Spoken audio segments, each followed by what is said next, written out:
Dark Spot by Aaron Hawkins. The hole is about 4 inches in diameter. It probably started its life as just a puncture in the thin sheet metal, someone then taking the time to bore it out larger and larger, a screwdriver working the metal, prying it apart with every ratcheting turn. The outside edges are wrapped in silver duct tape, although the silver isn't quite so silver anymore.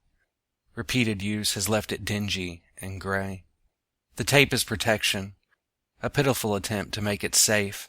Delicate skin does despise a rough edge. The hole is hard to see. It isn't something you would even notice if you weren't looking for it. Maybe in better light, but not as things are. A strip of fluorescent lights tells a sad love story. One must have recently died, and in its grief, the other decided to give up the fight. It coughs and sputters, refusing to live on without its mate. This is when the alarms start to go off. A voice in the back of my mind screams for attention, and panic sets in. This is not what I expected. It had started with a joke. Most of the stupidest things in life do. Unlike many of my friends, I hadn't had sex at prom. I hadn't had sex before. I hadn't had sex after. It was the summer of my 22nd year in this stupid backwater town in southern Ohio, and I still hadn't even come close. Most of the people from school had married their sweethearts, latching on to their first taste of real pussy, and they wrote it out. They had the house, the picket fence, and the 2-car garage. Kids started popping out, and others were soon on the way. Insecure, not confident, lacking certainty, a general feeling of uneasiness or anxiety. This becomes me. The laughs had started behind my back from people I had little to do with. Yet as time trudged on, the laughing no longer needed to hide in the dark. My friends started to join in on the fun. A new joke started circulating around town, and I was the punchline. My father didn't help matters. Mr. Well-dressed himself, with an outfit for every occasion and a penchant for shoes. Red and black two-tone saddle shoes, alligator skin A-liners, cowboy boots in various colors and lengths, and the tennis shoes.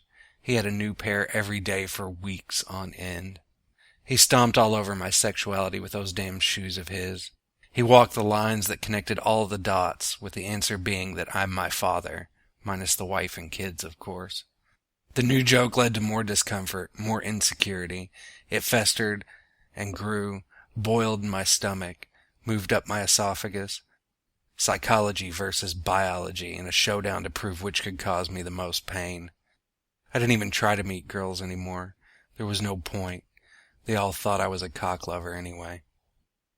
The idea had come across the table at the local bar. My friends had all escaped their married lives for the night and had cooked up for me whatever the masculine form of a makeover was, if such a word even exists in the English language. It started with laughter and the uneasy feeling that tended to crawl up from my stomach. "Come on, Ian," one of them called out as they noticed my discomfort. "You just need to get it out of you. It's an unlucky streak. Once you break it, everything will be fine." He smiled a toothy smile, a having sex every night smile. "There are these places. They're called dark spots. They're all over the place," another cut in, playing his part in a play made just for me.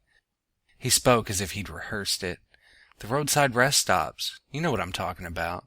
Another smile, but this one was long and thin, his lips pursed together to hold back his laughter. I did know what they were talking about. They were all over Ohio, little parks with a concrete block bathroom that held a couple of stalls and a sink. They were like miniature interstate rest stops, but set on obscure 2-lane highways. When you passed one during the day and had to go, you held it in and prayed for a gas station. More Snickers, more stomach acid chewing away at my throat. "Those are for faggots," I responded in disgust, but I wasn't sure if the fact that I knew this would come back to bite me in the ass or if it would fully exonerate me. "You calling me gay?" Toothy Smile asked, but he wasn't smiling anymore. "No, but neither am I." "It doesn't make you gay unless you're the one doing it," another burst out in a defensive tone, a tone that challenged me to think otherwise. "A blowjob's a blowjob," Toothy added with an exuberant nod, as if to quell any misgivings I might have had. "Doesn't matter who's doing it." They may have been joking, it was hard to tell with them, but they had planted a seed. I mulled over the idea for weeks, the seed growing, branching out as I fixated on it. I lay awake at night, staring up at the darkness, going over the scenario in my head, until I could no longer just think about it.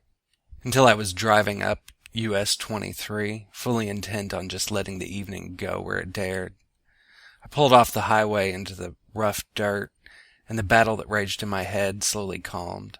The only light came from a halogen lamp, which emphasized the concrete block bathroom, snatching the building out of the absolute darkness that surrounded it. It seemed inviting and innocent as I stepped from my car and waited there, fully cloaked in the evening. I waited for something to happen, for police sirens, or God himself to come down and tell me to leave, but nothing happened. Nothing fueled my courage, and before I could stomach one more second of virginity, I had made my way into the tiny bathroom. I now stand in one of the 2 bathroom stalls. I stand in the one that isn't already latched. I know that the other houses someone I have never met and will never meet again, someone waiting for me. I stare at the 4-inch hole wrapped in disgusting gray tape, trying not to imagine the number of people there before me. This is not what I expected. It is far from sterile. My mind at night had conjured up dreams of a hospital-clean setting with bright lights and even elevator music, a place so calm and serene you couldn't help but lose yourself. I try to think of the reward, the break in my cycle. There's a hope that I can move on from this into a relationship that doesn't involve bathroom stall walls. A hope that only a drilled-out hole in the middle of nowhere could remedy. So with a voice in my head screaming, "Don't!" a rush of panic, and a body coursing with endorphins, I undo my zipper and offer myself through the bathroom wall. I feel something unimaginable. I've never felt anything like this before, so warm and inviting, so out of my control. I stand there until the muscles in my legs burn. I stand there swaying back and forth as my equilibrium takes a backseat to passion. The lightheadedness that comes on so quickly is because I forget to breathe. Breathe in, breathe out, breathe in. I have to keep on top of it or I'll faint. I force myself to take breaths in between jarring waves of pleasure, but I forget all too quickly as I lose myself in the moment. The release is beyond comprehension. Out of my throat comes a noise I have never heard before. I stand there in utter disbelief. The stranger moves away, taking a seat on the toilet. The seat creaks under his weight. I remove myself from that glorious hole and zip my pants. I stand there awkwardly. Does one thank the person on the other side, or do they slip back out into the night without a word? Deciding on the latter, I take a step towards the door. I stumble. The light overhead flickers as I stare down at the soiled tiles and pieces of ripped toilet paper, searching for what had tripped me. Something is out of place. Something didn't belong in all this filth. The shiny toe of a red and black two-tone saddle shoe pokes from underneath the adjoining stall. The room spins and my stomach goes into overtime as the realization surges like 1,000 volts through my brain. The acid crawls up my throat and out. It spews from my mouth and onto the all-too-familiar shoe before I can make it to the toilet.